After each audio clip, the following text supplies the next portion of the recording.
These are the best albums of 2022 as decreed by me. It is the last day of 2022 and we can celebrate. We had a lot of good music come out. We had some bad music come out too. So I just thought I'd make a little video telling you guys what I listened to this year, what I really enjoyed that was new. This is like if you were gonna ask me what I would recommend from the year 2022, these are the albums. Let's get into it. So my 2022 started kind of on a low note because I got COVID and I was out of commission like the first week and a half. And that Friday, the first album that I'm gonna recommend to you came out. That would be Dawn FM by The Weeknd. I know what you're thinking, Nick, you like metal, you like rock, what is The Weeknd doing on here? Well, I will tell you, this is one of the best albums. It's actually my number 2 pick for the year. It is everything about 80s synth pop that you would want. It has The Weeknd, who has an amazing voice. It's got incredible songs on it, and I was just jamming this. I had to quarantine, so I would basically turn all the lights off in here. I had this like space light thing, so I would shoot these space lights up. I would blast this album on repeat, and I would play A Link to the Past on the SNES, and that was what I did for a week and a half when I was quarantining. Tracks that I recommend are pretty much the entire first half of the album, so that would be the title track, Dawn FM, even if it's just an intro, it's kick-ass. Gasoline, favorite song on the album. How Do I Make You Love Me is good. Take My Breath Away is great. Sacrifice is really, really good. Out of Time is really good. Best Friends is awesome. Starry Eyes is awesome. And Less Than Zero is a great tune. Oh, and Jim Carrey plays the narrator, so if you like The Mask and, I don't know, Jim Carrey, check this out. So this got me through all of January. Then I went on an exciting new adventure. I was going into New York City, and I was going to be a cruise musician. This album got me through all the rehearsals in New York, and it was cool to walk around New York City at night listening to this thing. It's like this is the perfect nighttime album. All the textures, all the synthesizers, the super reverb, airy stuff.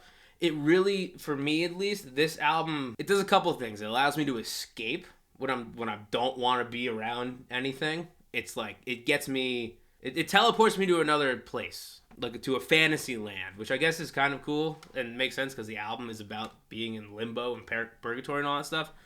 So I guess it takes me to somewhere else, which I guess is sort of what the album's supposed to be doing. I'm going to fix this microphone real quick. Then I had to quarantine on the cruise ship, and there's nothing cooler than sitting out on a balcony at night, seeing the sky over the Caribbean and all the stars, and having this album blast through. Really, really love Dawn FM. I think you should check it out. The next album I would recommend to you kind of got, I guess, a little overshadowed by what would be album number 3, because they were out maybe a week or 2 apart. But The War to End All Wars by Sabaton is a great album. I mean, it's a Sabaton album. I'm not going to say it's anything groundbreaking. It's a Sabaton album. It kicks ass.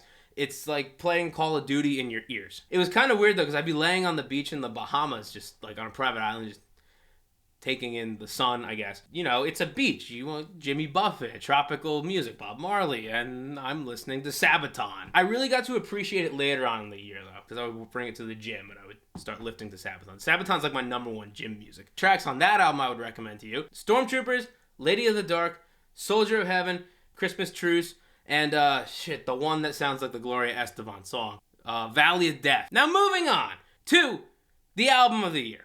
And I mean, take a guess in the comments if you knew what the album of the year was. I mean, it should be very obvious. At this point in the year, I've settled into life on a cruise ship. I've played my first month or so of sets on the boat.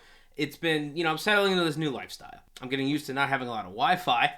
And this album drops. Ghost's Impera. And if you subscribe to the channel, you know Ghost is my favorite band. I mean, yeah. Go click around on the channel. Half of it is Ghost stuff. There's so much I can say about this album, and I will in a video later on. To keep it into this shorter video, this album has so much memories for me. I traveled across the world, and this was the soundtrack to it. My biggest video on YouTube this year was my cover of Call Me Little Sunshine. I got to film a cover of Kaiserion off the coast of Cuba about, like, I don't know. I was very, very close to the town that my dad grew up in, so that was kind of cool. The total coincidence, I had no idea when I was filming that cover. I got to figure out what frustration truly meant when the What Songs Probably Sound Like for 20s didn't upload, so that was a low. I got to floor it down the streets of Rome, and I got in some random dude's car, and he got us back to the ship because we had an hour before the ship was going to leave, so we, like, booked it, and this is the album that played for it. This is cool. Check this out.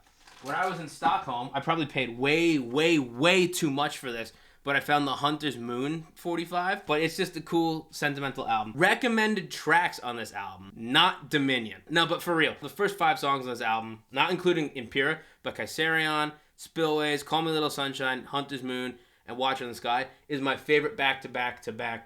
I think that's 5. That's my favorite stretch on any Ghost album consecutively. There's going to be a video coming out in March about this album too, so subscribe so you can see that. This is my favorite album of the year.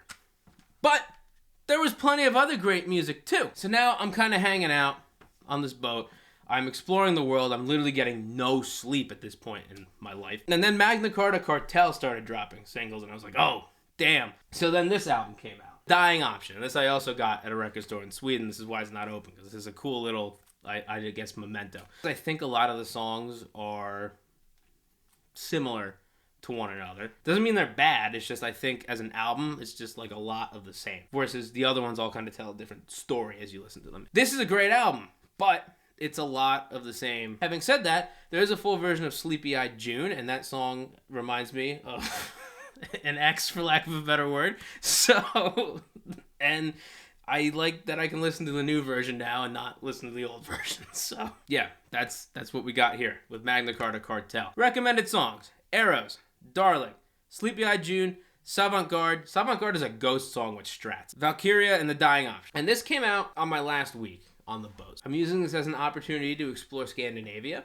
and I'm trying to save my voice, because when you have to sing for 4 months straight, your voice gets shot. The one thing about this venue, we would play them as dueling pianos, and then between, like, if they needed extra time or we needed extra time, they would just blast music. And there were 2 songs. One was Foolish Heart by Steve Perry, but the other was Let's Go by The Cars. So actually, this is not an album that came out in 2022, but this is an album that I discovered in 2022. This is going to be Glare City. Is Candio by The Cars, and then also Heartbeat City by The Cars. Actually, probably more so Heartbeat City by The Cars, but this is the one that I got for free when I helped my buddy shoot his music video. But The Cars became like one of my favorite bands this year, and it's really funny because their first album came out like way before I was even a thought. But I love The Cars now, and it's all because they used to play Let's Go at my venue all the time. They're cool because it's like, if you like that like new wave synthy kind of stuff, but you also like rock music, especially this album and the first album, they're great because they're a blend of rock and like synthesizer stuff. But it kind of all ties in because I started getting into Dawn FM, and I'm really liking synthesizers a lot these days. Songs that I would recommend on Candio: I like Let's Go, I like Night Spots, and I like Dangerous Type. And on Heartbeat City, which actually is the album that I like better, I like the title track, Heartbeat City, Magic, Hello Again, and Drive. That's what I like. There's a 6 a.m. cover of Drive too, if you like butt rock. And then we came back. I landed, and my other favorite band released an album. Coopex Cambria put out Vaxxus 2. Yes, this is still wrapped. I got 2 copies of this album because one was gifted to me, and this is the one that I ordered. And Vaxxus 2, Vaxxus 2 was the biggest disappointment for me. I was really looking forward to it, and it's not because the songs are bad. Remember how I talked about album flow? So I consider Vaxxus 2 having 3 acts. You have Embers of the Fire, Through Shoulders, which are just like heavy, straightforward rock songs. Then you have what is my favorite song on the album, a Disappearing Act, which is the best pop song ever. It's the synth pop song. Again, 2022 is the year of the synthesizers. And that goes Through Our Love.